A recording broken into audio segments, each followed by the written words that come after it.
You're listening to episode 144 of Present Moment.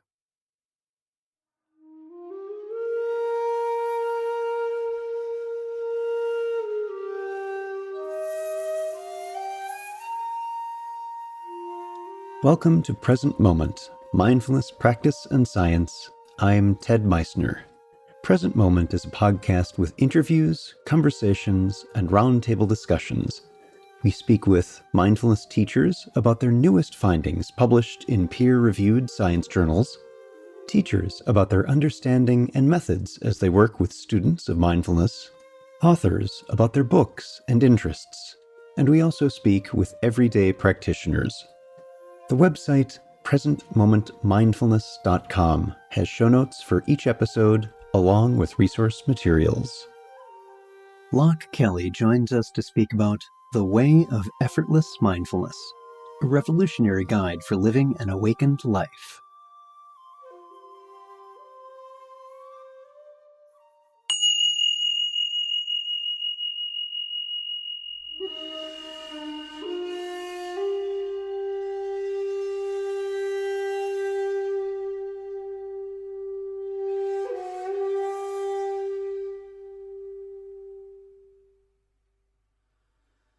Many people come to mindfulness practice for the first time may find it difficult, maybe even exhausting work. Soon after, the reasons not to meditate show up, primarily the excuse of being too busy.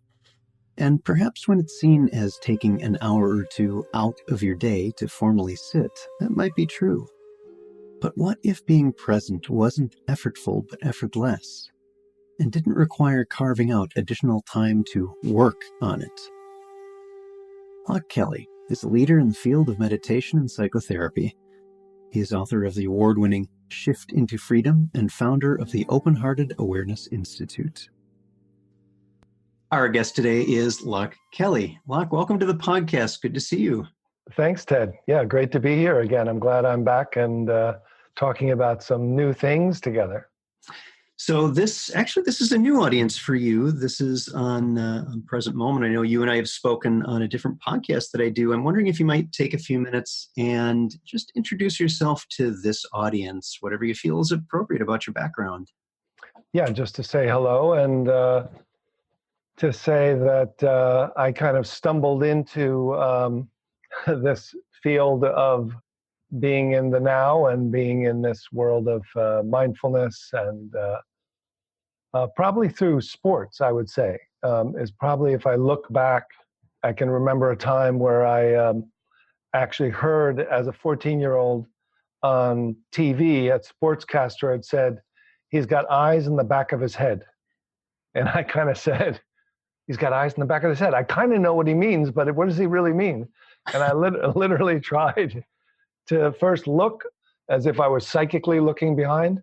But then after a couple of tries, I literally relaxed like I was opening my peripheral vision like you do when you're driving a car. So going from one pointedness to kind of open. And then somehow I just continued to open my awareness around to the sides where my sound was coming and going. And it almost felt as if my awareness went behind me and then dropped into my body. And I was like, wow, okay. Oh, this is how I feel when I'm in a flow state playing sports. Oh, I can intentionally do this rather than wait until it happens naturally. And so I started kind of playing with this. And one day, as I was playing ice hockey goalie and kind of applying it, one of the seniors on the ice hockey team heard me talking about it and threw me a book and said, here, kid, read this. and it was Zen and the Art of Archery. Mm-hmm. And so I thought, oh my God, this is, there's a group of people that can access this. This is a real thing to learn about. People value this. It does, they're saying it brings them joy and happiness. It's like related to meditation. And so it really kind of took me early on into this world, which kind of showed up naturally. Yeah. And I got to say, I was delighted in reading the book to see a reference to hockey, which I don't get to enjoy in a lot of books about mindfulness. So thanks. Right. So from this early introduction and seeing that there was a different way of encountering the world, a different Yeah. kind of way to be aware and present, how did that grow in your life? What happened next? I think, it led me to really just be more open. And it was funny, as I think back, I kind of remember at one point being on a bus from school and thinking, oh, this is what adults must talk about. This must be like the secret thing.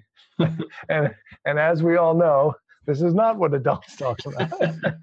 and because it was so amazing, it literally took me out of my adolescent chattering mind and self-conscious worry and fear and into a feeling of well-being and embodiment and being in the now and just kind of being relaxed. So I kept, I must say, I kept coming back in different ways. I ended up doing TM at 16, and then at 17 when I went to college, doing a Zen retreat. And then my father developed brain cancer at 18, right before I went to college. And I was kind of overwhelmed by grief. There weren't a lot of other friends of mine who had gone through this. My father then passed away soon after that. And I was coming out of the library one night on a kind of a beautiful, cold, clear night. And I was walking back to my dorm, and I just heard a voice in my mind say, I don't know if I can take this anymore. And the interesting thing was I kind of looked up with my awareness as if it was coming from the top of my head or above or something. But what happened was my awareness opened up in this kind of panoramic way. And it even opened up into this kind of big sky mind feeling, this kind of open awareness. And I felt like, connected to everything in the universe. And I felt like this burden had lifted, and I felt kind of connected and protected. And, I started laughing and crying and just feeling like, oh my God, this is like, I felt so weighted down, so small, so overwhelmed. And now there's this feeling of freedom and joy and and connection to something greater than myself that just felt like awareness or the world or the universe or something that was subtle but opened me up and let me be at the same time here more fully.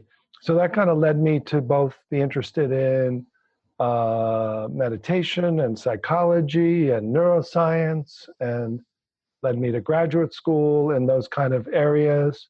And then I won a fellowship to go to Sri Lanka, where I did 9 months doing 10-day retreats and 21-day retreats, and in Vipassana, insight meditation, Theravada tradition. And then what I did is then I went up north to India and actually bumped into the Dalai Lama, who had just come back from France, where he had given his first talk on Dzogchen, which is Tibetan Buddhist direct path tradition. And he was all excited. And I put my hand up and I said, wow, that was amazing. Who should I go study with? And he said, well, actually, there's one person in Nepal. His name is Toku Urgyen Rinpoche. And so I changed all my plans, jumped on a bus and a train and off I went to Nepal and walked up this mountain to this little hut, Nagi Gompa, the little area he lived in. And then he gave a talk about half an hour and then gave this short glimpse practice. And within 3 minutes, I felt the same way I felt at the end of a long meditation retreat, except my eyes were open and I was not just calm, but I was joyous and here and now. So I immediately was curious about what is this and what just happened.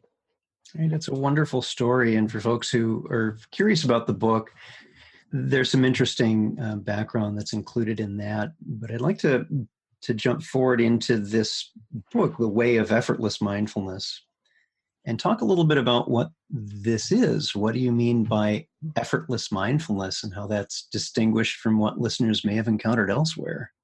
Sure. So, effortless mindfulness is pretty much what I just described. The premise is there's another dimension of consciousness that's already effortlessly aware, that's kind of hidden by this habit of orienting to thought and creating a point of view that is referencing one thought going to another thought, and then going to emotion, and then going to body, and then creating this separate sense of self.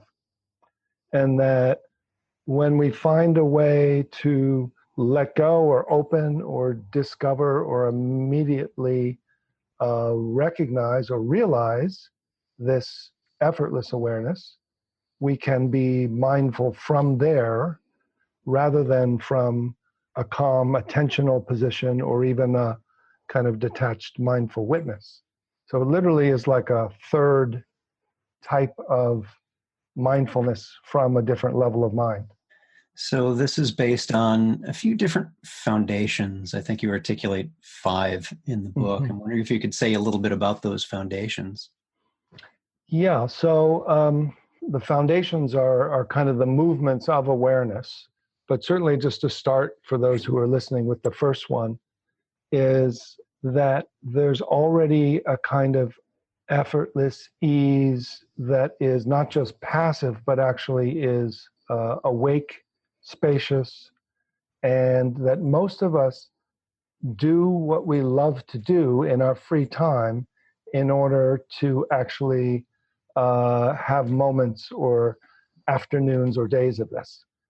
So it's interesting that often meditation is started and associated with sitting still or closing our eyes or retreating, but awakening, which is what effortless mindfulness is about open-eyed, engaged, a direct connection with others in the world. And it's what an awakened life has to be, because you can't just, well, you could stay in a cave or a monastery, but it's interesting that effortless mindfulness is done by small glimpses with eyes open many times during your day, and then going immediately back into activity. So that's the first kind of movement, is rather than setting yourself apart, calming and quieting, retreating, closing your eyes, you literally learn to open your awareness rather than concentrate it in one point.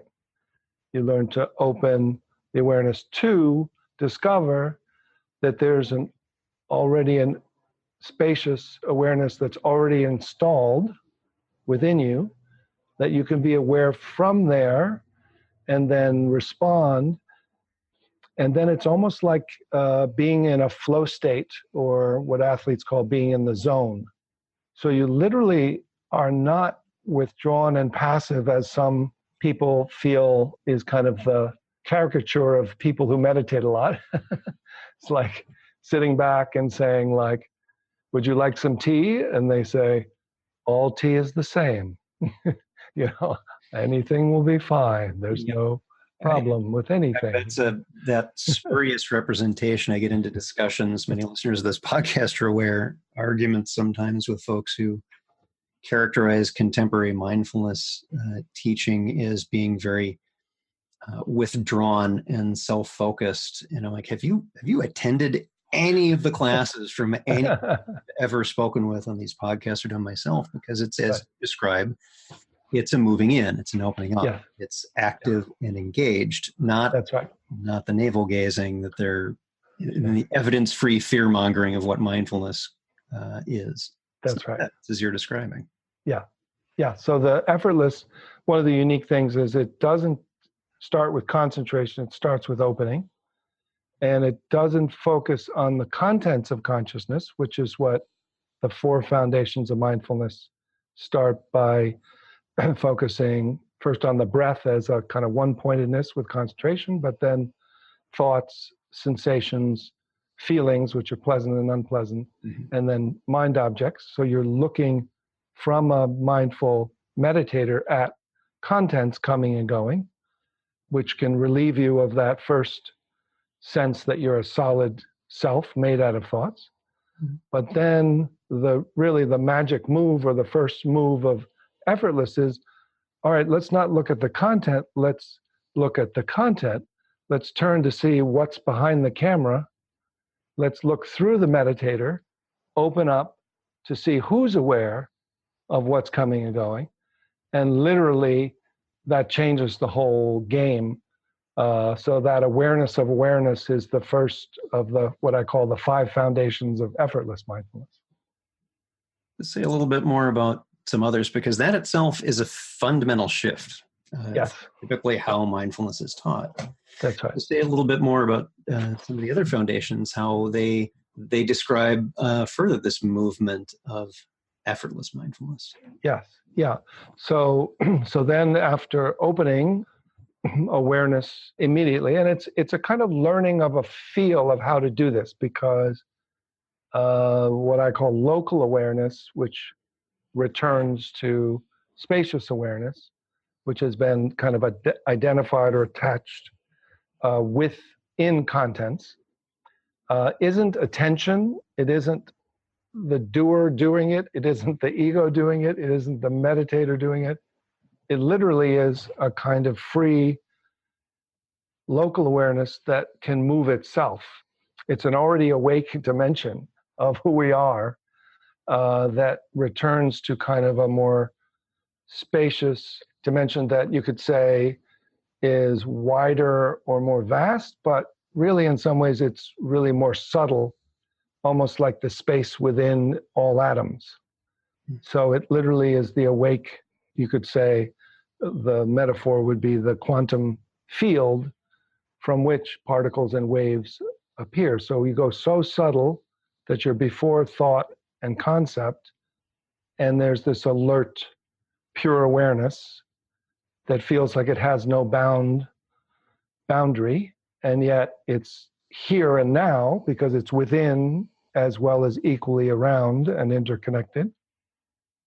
And then what you realize is, oh, I'm not aware of that awareness, that somehow this awareness is aware by itself, as itself, of itself.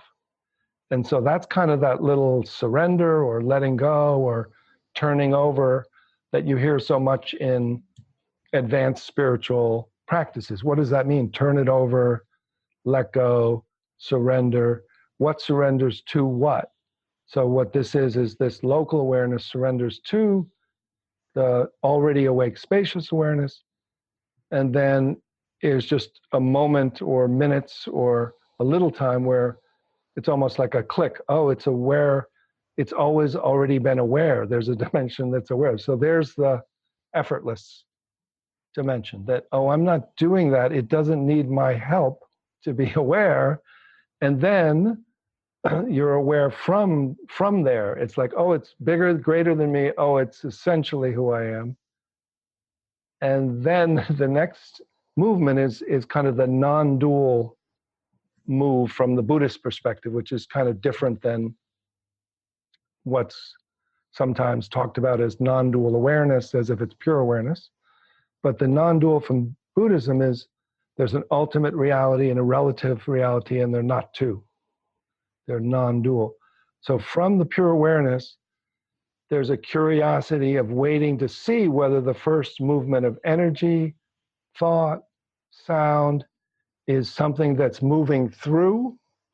So you'll hear people in meditation states like choiceless awareness or big sky mind. They'll say, well, I'm the sky, and thoughts, feelings, sensations are moving and going through like birds or clouds.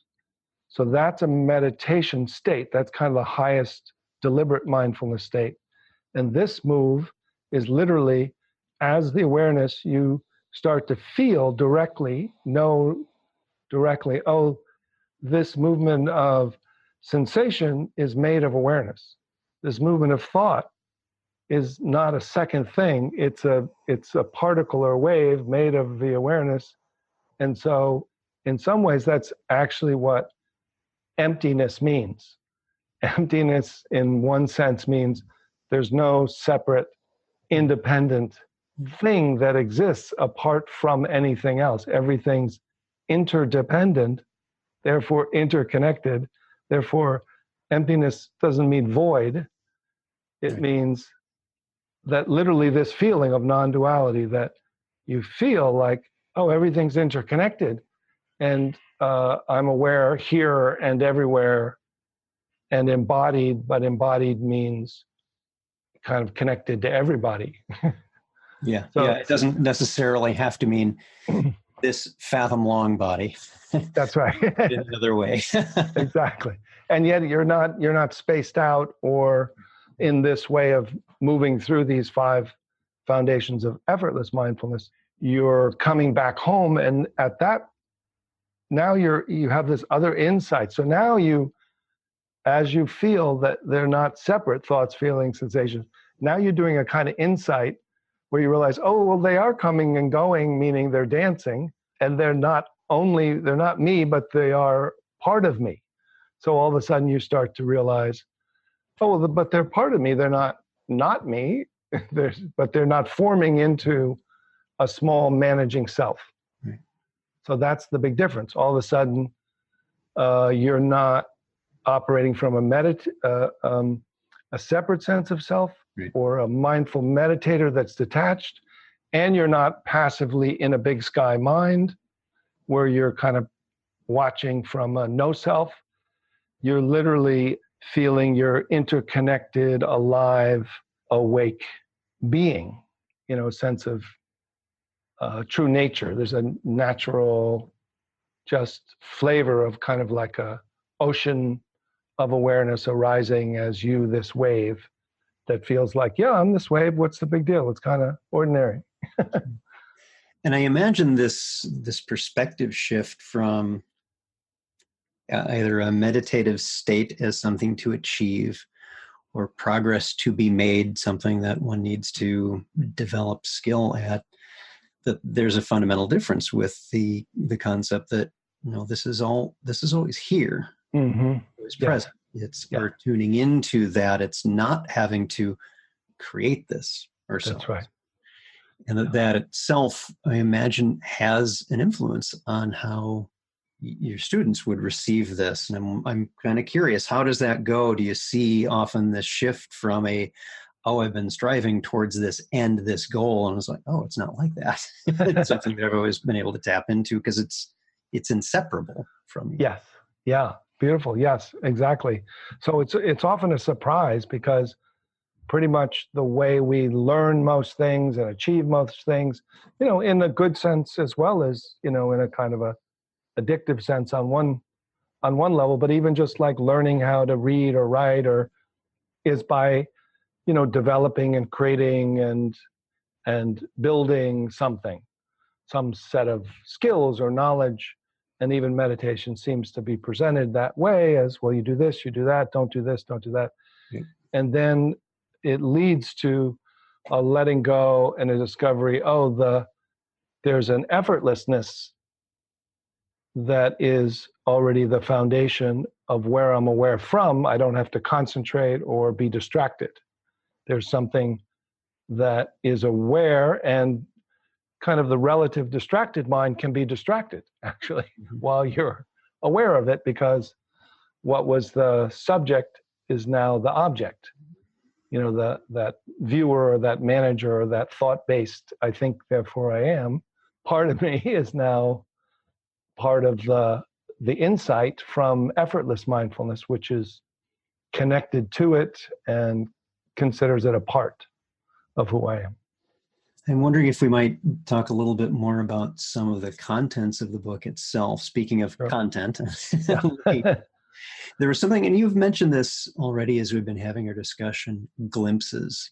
Yes. That's a fundamental structural feature of the book. I wonder if you might say a little bit about that and maybe what some examples of the glimpses are in the book.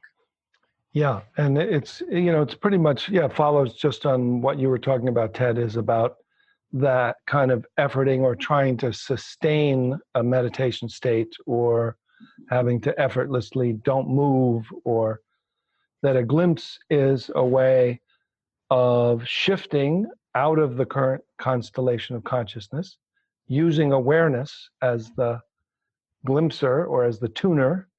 So awareness can open out or drop within and move from head to heart space, or from a small fathom length body to space or in the room, and then be aware of this interconnected space.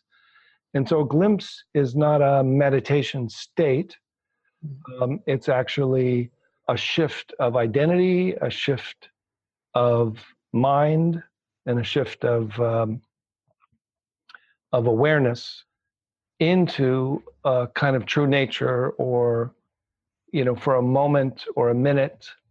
So the reason it's a glimpse is because the other habit is still strong. And when you shift in, then the key is not to hold on or not to go back to the mind for a second opinion about whether you're there. Because as soon as you do that, you're back in the other, what I call operating system one. Yeah, you've separated at that point. You've recreated self. Yeah, you've recreated the knower. So there's a kind of a not knowing, but then the key in this kind of effortless mindfulness is you don't deconstruct slowly. You literally go from a separate sense of self to the not knowing, the gap of space, not conceptual, and then right into the new not knowing that knows, which is the awareness-based clarity that's just basically alert and aware without orienting to thought. And then you start to realize that it's interconnected. And then you can learn to move and talk and walk just like a flow state. It's actually your optimal mind. It's not going back to a baby consciousness. And it's not a detached witness where you're disembodied. It's very connected and engaged. Yeah, one of the interesting things sometimes in working with students is getting past this idea that we're trying to stop thinking.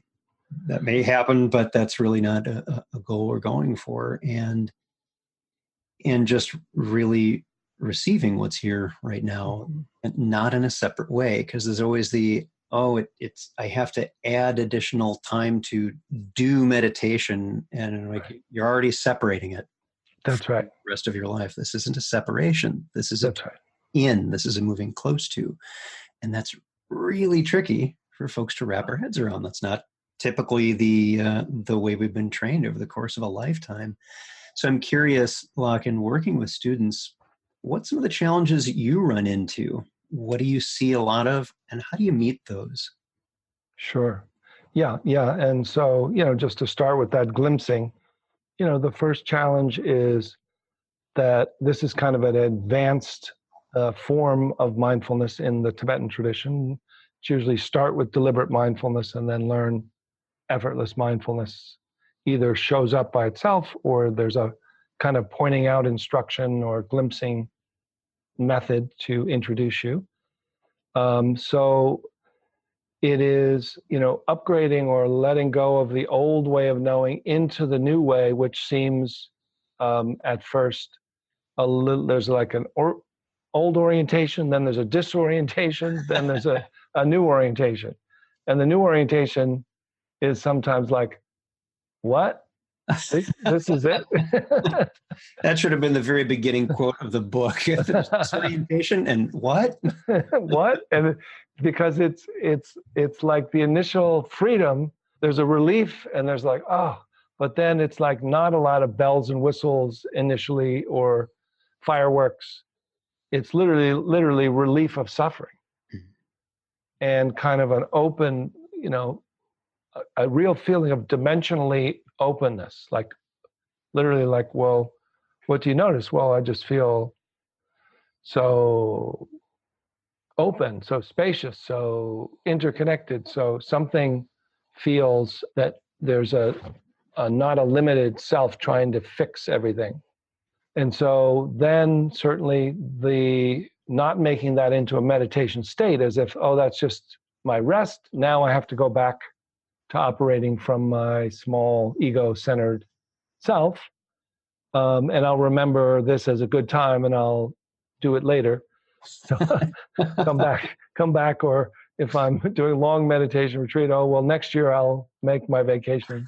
I'm busy now, I'll get to it. Busy, I'll get to that. So the glimpsing practice literally is these small glimpses of 1 minute to 5 minutes where you shift, and I shift on the subways of New York City, or at work, just look over your computer or look out the window or go for a walk to the water cooler or outside. And once you learn the feel of awareness moving itself from its identification or attachment to its subtler dimension, you start to, almost navigate your own consciousness in a way that it just takes minutes, and then it's completely different. And then learning to then start to talk and walk and text, except not when you're driving, but Yeah.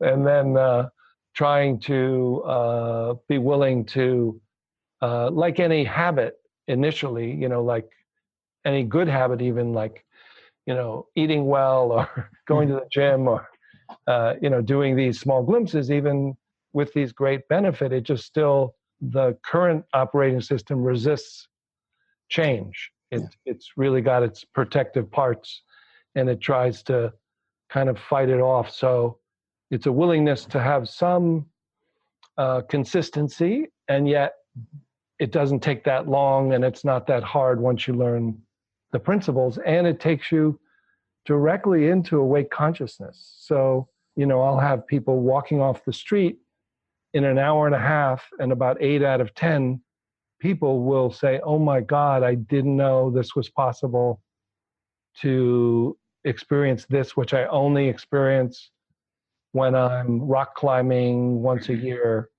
or something like that. And so it's quite remarkable. And again, it's not something where you need to add additional time for an hour of formal meditation. This is to what is here in life. It doesn't. It's not to say you shouldn't do that. That's great. That could be very helpful. That exercise with this as well. But that want to get us over the myth of one needs to separate out contemplative practice or being open from the rest of your life. It's not. In fact, if that's what you're doing, you're like trotting it out from a toolkit and then putting it away when I got through that one. You're just back in the soup again. That's right. Yeah. Yes. I'm wondering, like, if you have any recommendations for people who might feel stuck in their practice. Mm-hmm. What you've been talking about is really a very fundamental shift in perspective that I think can help in this in particular. And I'm wondering if that's something that you have some thoughts on. Yes. I mean, just to say that, there's different types of people and different meditation styles, different traditions match well with different people. So, everyone should find something that matches, even if you've started in a certain tradition. If it's not your thing, if it's not working, check out some of these people of integrity who have other, friends through other friends of yours, or, what will work for you. Some people need to start with their body and move through yoga or through Tai Chi, and then they can shift, and others like to do a reading first or something, start with their mind. Others sound like Om, vibration. So whatever those doors are, find your preliminary practice to calm your body and mind. And then this particular method is, if you feel stuck, I find that it's very good for people who find a hard time concentrating, because you don't have to concentrate. So often people who've just are not a good match for watch your breath, watch your breath, watch your breath, then you can say, well, don't watch your breath. Open to the awareness that's aware of your body and the breath that's happening. And it's like, oh my God, that's so much easier. And do I have to then go back to the others? And no, you've already gone beyond it. Now you're aware from the new normal, And then it's also a great effortless mindfulness, great for people who've been doing deliberate and have been practicing for many years, and then feel like, well, I like this. I'm de-stressed. I feel good, but what's next? So this is kind of traditionally not been brought out. It's really only in the past 20 years from the Tibetan tradition that the texts and the teachers have been available and giving it out to Westerners and those of us who, had the good fortune to meet some of these masters and practice.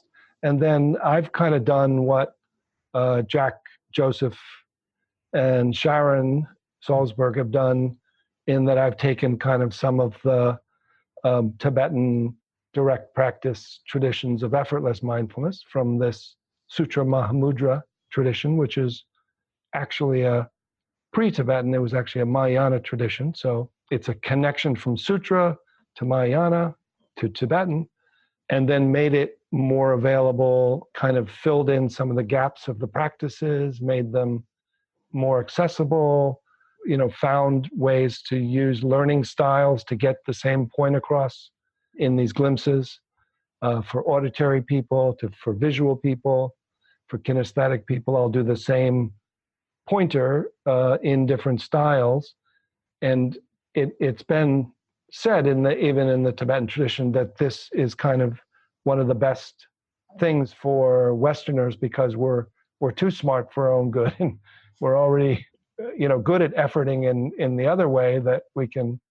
So let's learn to open instead of concentrate.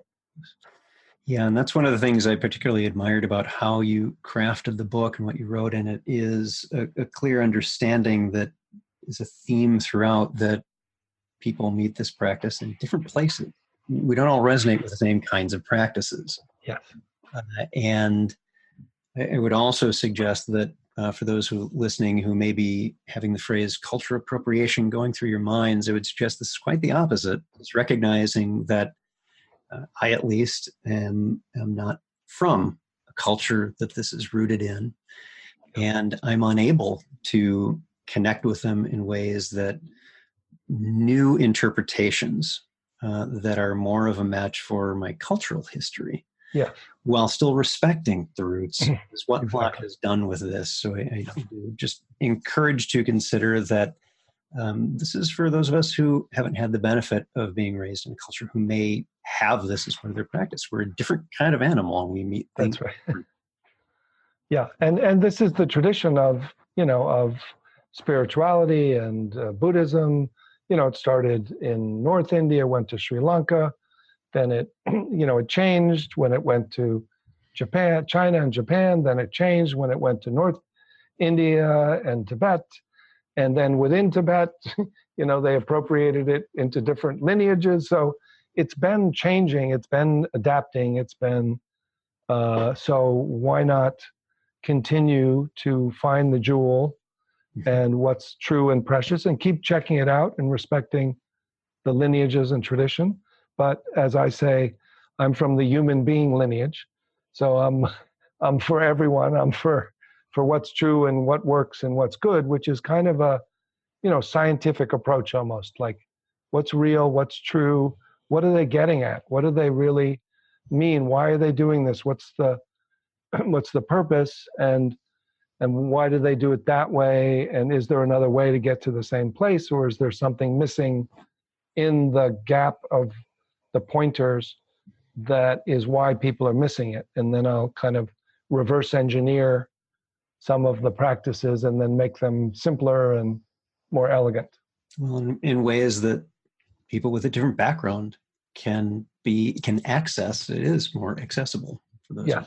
Yeah, and that's the idea, is that this is such a precious, and that's the whole thing, is that, my feeling is like, someone said, well, why do you teach? And I say, I said, well, it's just like saying the water's great. Come on in. Like that's about it. Like you wouldn't believe it if you could get in my skin. You would be like, what do I got to do? Like it's such. It's called the most precious wisdom, and now it's kind of becoming available in a simpler form. These kind of advanced practices that are about awakening, which is, I think, awakening is kind of the next natural stage of human development that's possible for us. Let's learn how to do it. Yeah. Well, for those who are interested in finding out more, I will have a link, of course, to the book we've been talking about, another one of Loch's, as well as to his website, which is lochkelly.org. Our guest today, Loch Kelly. Thanks for being here. Good seeing you. Yeah, thanks, Ted. It was a great conversation. Really enjoyed it.